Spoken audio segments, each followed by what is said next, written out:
अहो तो पहा कर्मयोगी महापुरुष पुन्हा उद्योगाला लागलाय.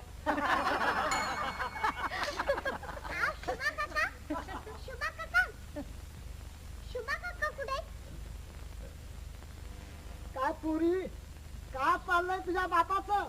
नवी विहीर खणतोय वाटतं.